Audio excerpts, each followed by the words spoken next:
حاضرین جماعت، بزرگوں اور نوجوان ساتھیوں اور عزیز بچوں، اگر آواز پہنچ رہی ہے تو ابھی آپ حضرات کے سامنے خطبہ نذرانہ اور سورۃ کاف کے رکوع کی تلاوت کے بعد آل عمران کی نصف آیت کی تلاوت کی ہے اور بخاری کے حوالے سے ابن مسعود رضی اللہ تعالیٰ عنہ کی حدیث پڑھی ہے۔ اسی نصوص کی روشنی میں انشاءاللہ کچھ باتیں آپ کے سامنے رکھنے کا ارادہ رکھتا ہوں۔ اللہ رب العزت سے دعا ہے کہ مجھے کتاب و سنت کی روشنی میں پہلے اور سب کچھ کے مطابق کرنے کی توفیق۔ حضرات گرامی، میں نے اپنے پہلے گزشتہ خطبے میں حسد کے تعلق سے کچھ باتیں آپ کے سامنے رکھی۔ میں چاہتا ہوں کہ اس کے برعکس جو چیز ہے اس پر بھی کچھ روشنی ہے۔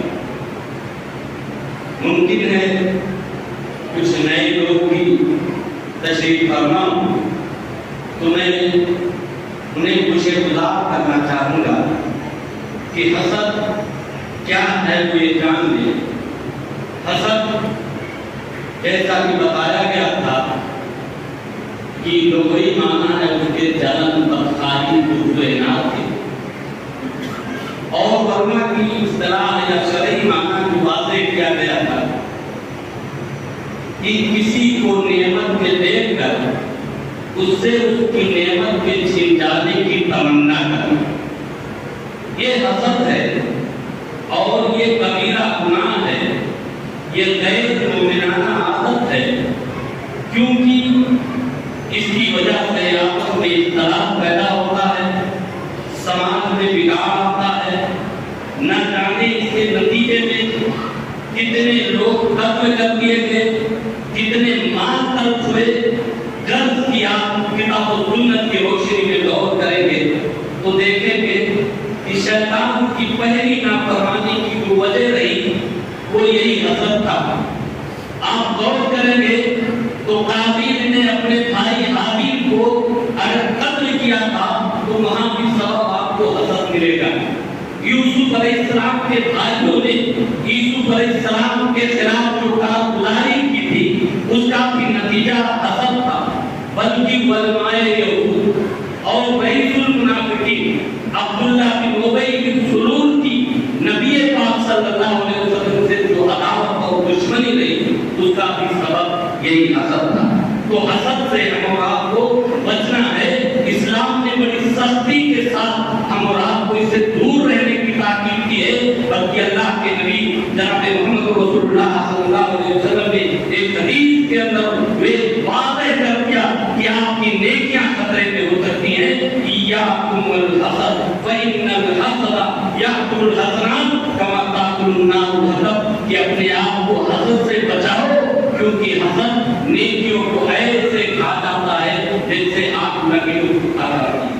لیکن اس کے بعد میں جس معنی کو واضح کرنا چاہتا ہوں اور جس معنی کی وضاحت کے لیے میں نے عبداللہ ابن مسعود رضی اللہ تعالیٰ عنہ کی حدیث پڑھی ہے کہ اللہ کے رسول صلی اللہ علیہ وسلم نے فرمایا کہ لا حسد الا فی اثنین، کہ دو چیزوں میں حسد کرنا یہ جائز ہے، دو چیزیں قابل رشک ہیں۔ یہاں حسد اپنے اصلی معنی میں نہیں بلکہ یہاں اس کا مجازی معنی مراد ہے، اور وہ معنی ہے رشک، غبطہ۔ غبطہ کسے کہتے ہیں؟ کسی کو نعمت میں دیکھ کر یہ تمنا اور آرزو کرنا کہ مجھے بھی وہ چیز مل جائے لیکن اس سے یہ نعمت ضائع نہ ہو، اس کو غبطہ اور رشک کہا جاتا ہے۔ یہ ہمارا اور آپ کا طریقہ ہونا چاہیے، مسلمان کا یہ شیوا اور رویہ ہونا چاہیے کہ نیکیوں کے میدان میں اس کے اندر رشک ہونی چاہیے، مسابقت کا جذبہ ہونا چاہیے، مقابلہ کرنا چاہیے۔ یہی معنی ہے حسد کا۔ اور اللہ کے رسول صلی اللہ علیہ وسلم نے اللہ رب العزت کی دو عظیم نعمتوں میں سے دو نعمت کا اس حدیث کے اندر تذکرہ فرمایا کہ دو چیزیں قابل رشک ہیں، اگر آپ کے پاس نہیں ہے اور میں وہ صفت موجود ہے تو آپ کو یہ خواہش کرنی چاہیے، آپ کو یہ تمنا اور آرزو رکھنا چاہیے کہ کاش مجھے بھی یہ چیز مل جاتی، بلکہ ملنے کے لیے کوشش کرنے کے ساتھ ساتھ اللہ تعالی سے دعا کرنا چاہیے۔ وہ دو چیزیں کیا ہیں جو قابل رشک ہیں؟ اللہ کے نبی صلی اللہ علیہ وسلم فرماتے ہیں رجل آتاہ اللہ مالا، ایک ایسا آدمی جس کو اللہ نے مال سے نوازا ہو، لیکن مال کا ہونا یہ قابل رشک نہیں ہے۔ بہتوں کے پاس مال ہے لیکن اللہ نے ان کو اس طرح سے ان کے ہاتھ کو باندھ رکھا ہے کہ وہ اپنے آپ پر بھی خرچ نہیں کر پاتے، ایسا آدمی قابل رشک نہیں ہے۔ تو قابل رشک انسان کون ہے؟ رجل آتاہ اللہ مالا فصدقه علی حلقته فی الارض، پھر اللہ رب العالمین نے اس کو حق کے راستے میں خرچ کرنے کی توفیق دے رکھی۔ مال ہے اس کا صحیح استعمال کرتا ہے، حقوق والوں کے حقوق کی ادائیگی کرتا ہے، اس مال کے ذریعے بیواؤں، یتیموں، مسکینوں، فقیروں کا خیال رکھتا ہے۔ اگر کسی کے پاس مال نہیں ہے تو اس کے اندر یہ بات ہونی چاہیے کہ نیکیوں کے اعتبار سے ہم پیچھے جا رہے ہیں۔ ہم اور آپ بھی مقابلہ کرتے ہیں میرے دوستوں، لیکن مقابلہ دنیاوی اعتبار سے کرتے ہیں۔ جب دنیاوی اعتبار سے مقابلہ کریں گے تو آپ کے اندر حرص اور لالچ پیدا ہوگی اور یہ حسد آپ کے دل میں رہے گا، ختم نہیں ہوگا، کیونکہ شریعت نے اصول بتایا ہے کہ مقابلہ نیکی میں ہونی چاہیے، آخرت کے بارے میں ہونی چاہیے۔ دنیاوی اعتبار سے تو آپ کی نظر اپنے سے نیچے پر ہونی چاہیے، جیسا کہ میں نے حضرت ابو ہریرہ رضی اللہ تعالیٰ عنہ کی حدیث بیان کی تھی کہ اللہ کے رسول صلی اللہ علیہ وسلم نے فرمایا تھا اپنے سے نیچے کو دیکھو، اپنے سے غریب کو دیکھو۔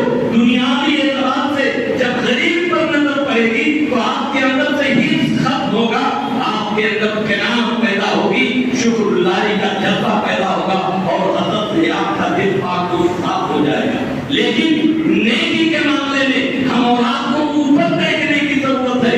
دیکھیے میں دلیل سے بتانا چاہتا ہوں، مسلم شریف کے اندر روایت موجود ہے، حضرت ابو ذر رضی اللہ تعالیٰ عنہ کی حدیث ہے۔ آگے بڑھنے کی تمنا، آگے جانے کی خواہش۔ دیکھیے مال نہیں ہے، سوچ رہے ہیں میرا بھائی مال خرچ کرتا ہے، اس کی نیکیاں بڑھ رہی ہے، اس کا جو ثواب زیادہ ہو رہا ہے، ہمارے پاس مال نہیں ہے، ہم خرچ کر کے نیکیاں نہیں پاتے ہیں۔ اللہ کے نبی صلی اللہ علیہ وسلم کے پاس فقراء مہاجرین آتے ہیں، مسلم شریف کے اندر روایت موجود ہے، حضرت ابو ذر رضی اللہ تعالیٰ عنہ کی حدیث ہے۔ وہ بیان کرتے ہیں کہ نبی پاک صلی اللہ علیہ وسلم کے پاس کچھ فقراء مہاجرین آتے ہیں، کہتے ہیں اللہ کے رسول صلی اللہ علیہ وسلم ذهب أهل الدثور بالوجوه، مال والے باقی رہ گئے، مال والوں کا جو ثواب بڑھ گیا۔ دوسری حدیث کے اندر موجود ہے، متفق علیہ روایت ہے، حضرت ابو ہریرہ رضی اللہ تعالیٰ عنہ کی حدیث ہے۔ اس حدیث کے اندر اللہ کے نبی جناب محمد رسول اللہ صلی اللہ علیہ وسلم نے سوال کیا، وہ کیسے وہ باقی لیں گے؟ جواب دیتے ہیں یصلون کما نصلی ویصومون کما نصوم، ہماری طرح نماز پڑھتے ہیں، ہماری طرح روزہ رکھتے ہیں، لیکن وہ یتصدقون بفضول اموالہم، وہ اپنے ظاہر مال کو اللہ کے راہ میں صدقہ و خیرات کر دیتے ہیں۔ ہمارے پاس مال نہیں ہے، ہم خرچ نہیں کر پاتے ہیں، ہماری نیکیاں کم ہو جا رہی ہیں۔ اللہ کے رسول صلی اللہ علیہ وسلم فرماتے ہیں اولیس قد جعل اللہ لکم ما تصدقون، کہ اللہ تعالیٰ نے تمہارے لیے صدقہ و خیرات کا راستہ نہیں بنایا ہے، تمہارے پاس بھی راستہ موجود ہے۔ اللہ کے رسول صلی اللہ علیہ وسلم تعلیم دیتے ہیں اِنَّا بِكُلِّ تَسْبِیحَةٍ صَدَقَةٌ وَكُلِّ تَکْبِیرَةٍ صَدَقَةٌ وَكُلِّ تَحْمِیدَةٍ صَدَقَةٌ وَكُلِّ تَحْلِیلَةٍ صَدَقَةٌ وَأَمْرٌ بِالْمَعْرُوفِ صَدَقَةٌ وَنَهْیٌ عَنِ الْمُنکَرِ صَدَقَةٌ۔ جاؤ سبحان اللہ پڑھو، الحمدللہ کہو، اللہ اکبر کہو، لا الہ الا اللہ کہو، نیکی کی راہ دکھاؤ، برائی سے روکو، تمہیں بھی صدقے کا اجر ملے۔ بڑے خوش ہوتے ہیں یہ فقراء مہاجرین کو جب نسخہ مل جاتا ہے کہ مجھے بھی صدقہ و خیرات کا اجر ملنے والا ہے، ہمارا بھی ثواب بڑھ جائے